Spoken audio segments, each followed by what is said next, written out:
បាទគ្រប់ជម្រាបសួរទៅកាន់ពុកម៉ែបងប្អូនទាំងអស់គ្នាបាទថ្ងៃនេះខ្ញុំមកដល់ថ្មក្រាលទាំងព្រឹកតែម្ដងម៉ោងនេះពេលត្រឹមប្រហែលជាម៉ោង7បន្តិចតួចបងប្អូនទាំងអស់គ្នាបាទខ្ញុំមកដល់ថ្មក្រាលហើយនេះគឺជាទស្សនវិជ្ជាខ្លងទ្វារចូលរបស់ថ្មក្រាលនៅក្នុងខេត្តកំពង់ឆ្នាំងយើងនេះទេបងប្អូនបាទអញ្ចឹងយើងទៅតាមដានបន្តទៀតតែក្នុងនោះយើងគេមានអីខ្លះដែលប្រជាពលរដ្ឋបងប្អូនយើងនៅក្នុងតំបន់នេះគាត់អាសាមកលេងហើយក៏មានបងប្អូនដែលនៅតាមបណ្ដាខេត្តផ្សេងៗដូចជាក៏នៅភ្នំពេញក៏គាត់អាសាមកលេងដែរថ្ងៃនេះខ្ញុំសូមមក review រៀងពីព្រឹកបន្តិចបងប្អូនអត់ទាន់មានអ្នកមកទេគឺខ្ញុំមកដល់មុនគេអញ្ចឹងនេះគឺជាមាតិកានៅក្នុងថ្មក្រាលនេះទី1គេដាក់ថាសហគមន៍តំបន់ទេសចរធម្មជាតិថ្មក្រាលអញ្ចឹងនៅក្នុងនេះគេមានសួនអនុស្សាវរីយ៍គេមានលអាងជីពងគេមានកោះចម្លងស្នេហ៍គេមានផ្ទះឫស្សីថ្មធម្មជាតិគេមានថ្មទឹករមៀលគេមានស្ពានចាំស្នេហ៍ហើយនឹងមានថ្មគីងគក់អញ្ចឹងនេះគឺគេនឹងរៀបរាប់ប្រាប់យើងថានៅក្នុងនេះមានទាំងអស់ហ្នឹងអញ្ចឹងយើងមកមើលពីទស្សនវិជ្ជាវិញតើមានអីខ្លះណានេះគឺជារូបភាពដែលគេបង្ហាញពីរមណីយដ្ឋានពីតំបន់នីមួយៗបងប្អូនបាទនេះបែបនេះបងប្អូនបាទយើងមកមើលពីទស្សនវិជ្ជាទាំងអស់គ្នា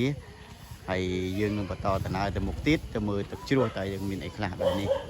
ក្មួយៗដែលគាត់រស់នៅក្នុងតំបន់នេះតែអញ្ចឹងយើងទៅមើលទស្សនវិជ្ជាខាងក្នុងទាំងអស់គ្នាបងប្អូនបាទអញ្ចឹងនៅក្នុងនៅនេះគឺបរិវេណនៃតំបន់នេះគឺស្រួលមែនតើសម្រាប់បងប្អូនដែលគាត់ចង់មកលេងហើយគាត់ភ្លេចខោអាវស្លៀកពាក់គាត់អាចទិញបានគេមានលក់ស្រាប់អញ្ចឹងកុំបារម្ភគឺអ្នកខ្លះដែលខ្ជិលសពិញសពងខោអាវអីអាចមកដល់នេះមកទិញនេះបានគេមានគេភេទអាវកីឡាខោកីឡាដើម្បីឲ្យយើងមកបានហើយយើងទៅលេខមកមើលខាងនេះវិញគឺសួនអនុស្សាវរីយ៍សួននេះគឺសម្រាប់ឲ្យប្រជាពលរដ្ឋបងប្អូនយើងដែលគាត់មកលេងអាចថតរូបភាពជាអនុស្សាវរីយ៍បានបាទគឺស្អាតបែបនេះបងប្អូនបាទគឺសួននេះមើលទៅអែមតែម្ដងបាទរូបភាពថតចេញទៅគឺស្អាតហើយកលេចមកមើលខាងស្ដាំដៃគាត់គឺជាប្រកបមុខរបរលក់ដូរអញ្ចឹងអត់ខ្វះអីហូបចុកទេអញ្ចឹងសម្រាប់ពុកម៉ែបងប្អូនដែលអញ្ជើញមកដល់ទីតាំងថ្មក្រាលនេះគឺអត់ពិបាករឿងការហូបចុកទេបងប្អូនបាទអញ្ចឹងយើងកលេចទៅមើលទស្សនវិជ្ជាខាងក្នុងបន្ថែមទៀតតកតងទៅនឹងទឹកធ្លាក់តើ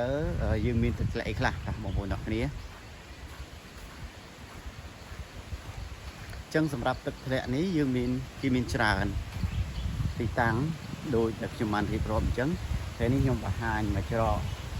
មកប្រឡោះនេះហើយបងប្អូនទាំងអស់គ្នាអាចលេងបានច្រើនកន្លែងបាទអញ្ចឹងខ្ញុំបង្ហាញជូនទៅកាន់ប្រឡោះកន្លែងនេះជាទឹកធ្លាក់នេះបងប្អូនបាទ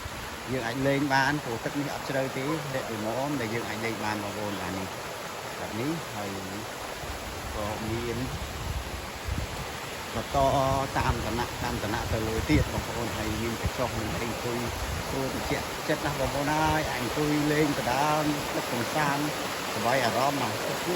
មិនជ្រៅទេបែបនេះឯងបងប្អូនអាចមកបានមកនៅកាលនេះគឺល្អខ្លាំងចឹងអ្នកដែលគាត់ចង់មកលេងអាចមកលេងបានបងប្អូនទេអូខេជួបគ្នានៅវីដេអូក្រោយបាយបាយ